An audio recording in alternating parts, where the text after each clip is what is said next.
Do you know the real origin of your food? Yeah, your veggies, your fruits, your meat. Do you know the real origin of your favorite Hispanic dish? Yeah, like burritos, empanadas, paellas. Do all the ingredients of your favorite Mexican food come originally from Mexico? Or what about my favorite Chilean dish?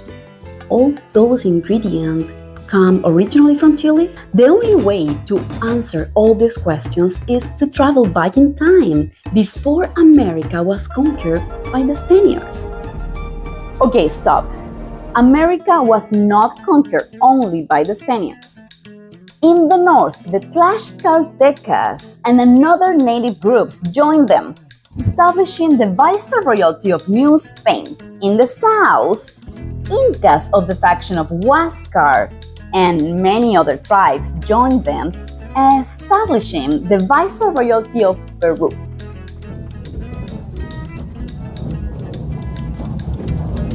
Yes, before October 12 of the year 1492, people around the world fed themselves according to what they had in their community or what they were able to trade between the other tribes around. So this was like 532 years ago. Imagine this, you were not able to buy online. There were not trades between continents, and there were not food from any factory. There were not supermarkets. So you will find people feeding their families with local crops or animals they can trade with other villages or other indigenous tribes around. What was the main source of protein in America before the conquest? What meat did they eat? The most common source of protein in North America, 13,000 years before Christ, was mammoth. Mammoth was an important part of the nutrition of the Clovis culture.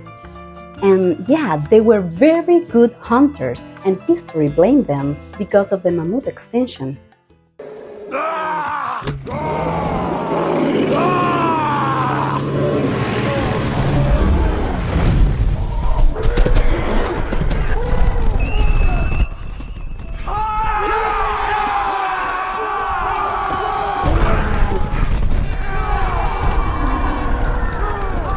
They used to preserve the meat by drying it in the sun with spices and seeds, and then they put the meat in the animal's intestines to make sausages. Nice! In Central America, before 1492, they ate deer, rabbits, and turkeys, iguanas, and fish. And they use the same technique as in the north to preserve their meat. They put the meat in the sunlight to get dry, and then they call it turkey. Yeah, turkey is a Quechua word. It's the language of the Incas and means dry meat. In South America, the main source of protein were llamas, vicuñas, frogs, and fish, and other sea animals. They cooked and ate turkey too. They used the same technique like in the north.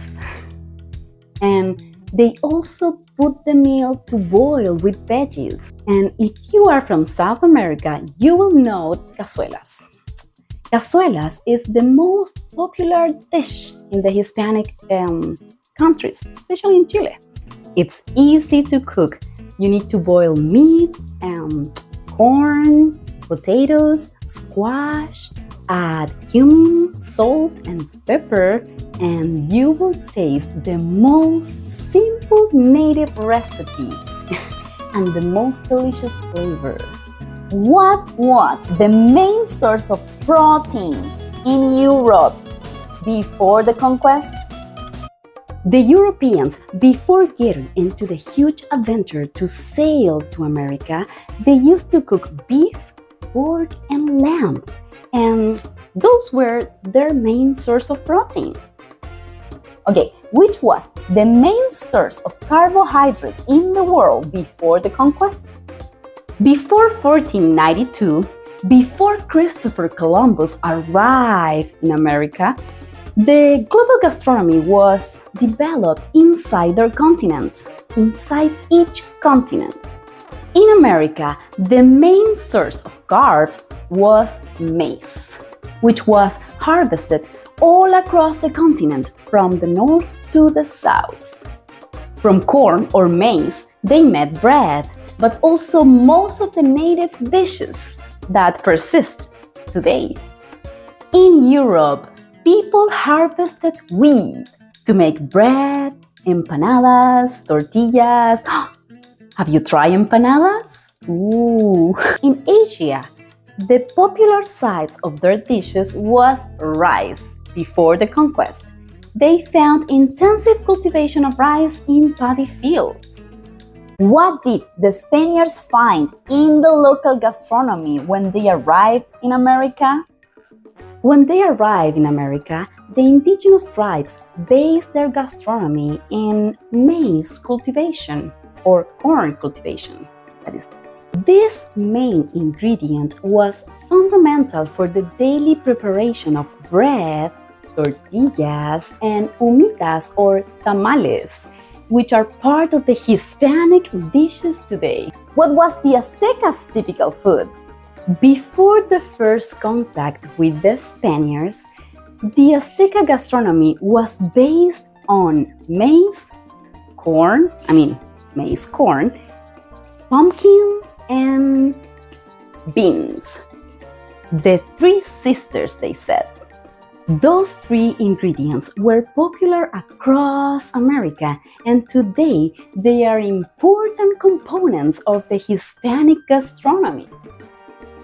Beans, chili, and salt were another perfect combination and fundamental in the Azteca gastronomy. That combination stays until today and continues to be an important part of the Hispanic daily diet, not just for the nutritional contribution of proteins and its delicious flavor, but for the affordability of the dish. Today, you can find this combination not just in all Mexican restaurants, but in various Hispanic dishes. What was the Maya's typical food? Maya's food is important for American history. Corn was the most popular crop and had great significance. It was present in all kinds of social events, such as birthdays or funerals. It was an important ingredient. It was used to make one of the most famous native drinks, el pozole. Pozole is made with both fermented corn dough and cacao, and it's very popular in Central America. What was the Inca typical dish? The Inca typical dish was locro, from the Quechua word rucru, well known along South American Andes, which consists of a soup of corn with beans and squash and potatoes or pumpkin. In some regions, they made locro with a specific kind of potato called papa chola, and they said it has a specific local flavor, difficult to find it outside the region. If you live in South America or you are from South America, I have a question for you. If I tell you beans, corn, and squash in a soup, do all these ingredients sound familiar to you? If you are from Chile or another South American countries, you will find the same soup in the local gastronomy. In Chile, we call this dish porotos con pilco. Its name comes from the Mapudungun word pitku. Mapudungun is the language of the Mapuches, and pitku means beans cooked with maize, according to our Royal Spanish Academy. And I can tell you that porotos con pilco is one of my favorite dishes. We used to eat them frequently at my grandma's house, and she cooked them perfectly. perfectly. They were delicious. I really miss those days. What did the Europeans eat before the first contact? Before the first contact and before the Spaniards sailed for 36 days looking for Las Indias, wheat, bread, and wine were essential to the Spanish or the Iberian Peninsula diet, and very important to the success of Spain's conquest mission, not just for feeding proposals, but for the central role in both in medical and religious thinking. Wheat bread occupied a significant place within humoral medicine, helping at that time to protect the immune system and used to be known as one of the most nutritious foods. The wine was regarded as supremely healthy. The wine and the wheat bread play a central role in the Catholic rituals of communion from the Middle Ages until today. Yes, communion was celebrated with wheat bread and wine. The Catholic Church's position about the Eucharist was very clear.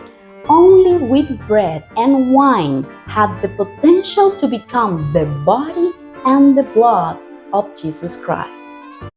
How did the Spaniards' conquest change the global gastronomy? The Spanish conquest made a huge impact on global gastronomy.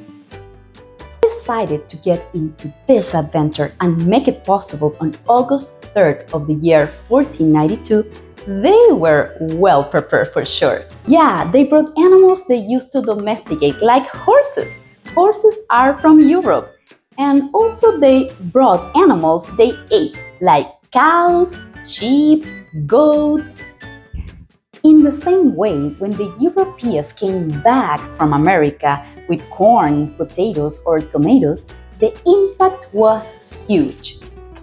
Imagine that. What will happen to the French without the fries, without the potatoes, without their French fries? They couldn't have them as a local food today. And they brought to America all the other local crops they found interesting to share. With this exchange of food between continents, global gastronomy increased as well as the cultural mixing. This enriched culture started to create new different kinds of dishes, incorporating the new ingredients from the other continents.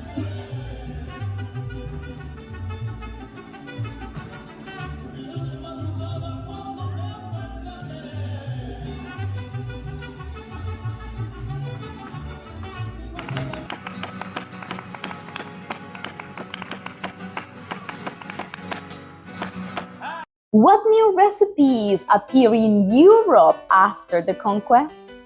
In Europe, after 1492, they started to eat tamales or humitas. They can now put tomato on the Neapolitan pizza or eat guacamole sauce. Imagine the face of the first Spaniards trying chili for the first time. Or when they enjoy papaya for the first time, or pumpkin for the first time, or the most popular dishes like porotos con pirco, or porotos con mazamorra, or cazuela. Discovering for the first time the addictive and delicious flavor of corn. What new recipes appear in America after the conquest? Beef and pork barbecue. Imagine that, trying for the first time those juicy meats. When the Spaniards brought beef meat and onions, people started to create new recipes, like the base of the corn pie, my favorite dish, which consists in ground meat with chopped onions and spices and covered with ground corn, like in tamales or humitas. Another new recipe started to appear, porotos con rienda, by adding the wheat spaghetti to the classic recipe of beans geese. Another preparation that was improved by the Spaniards' ingredients was ceviche, by adding the strong flavor of onion or garlic from Asia to the native and classical recipe. And the most popular, quesadillas. How could we eat quesadillas without the European cheese and the wheat flour tortilla? And for me, the most special recipe that the Spanish conquest brought to America was the empanadas. My grandma used to cook them every weekend. She started to cook them the day before by chopping the onions and cook the onions, and it was a very hard preparation. But skipping that step was not an option. They had to be ready for for Saturday lunch, and they were amazing. Everybody loved them, and I miss them so much. My grandma made this recipe just like Inés de Suárez when she arrived at El Cusco and then traveled to Santiago de Chile, cooking and selling her recipe from her mother learn to survive. Ahí es. Tierna y suave por fuera y por dentro deliciosa. Como su dueña.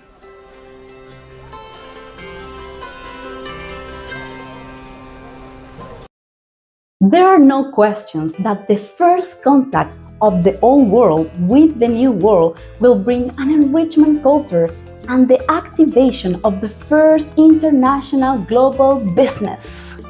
Now you let me know, did you know that beef comes from Europe? Did you know that corn is from America? Did you like this information? Give me a thumbs up and subscribe to my channel. You know better than me.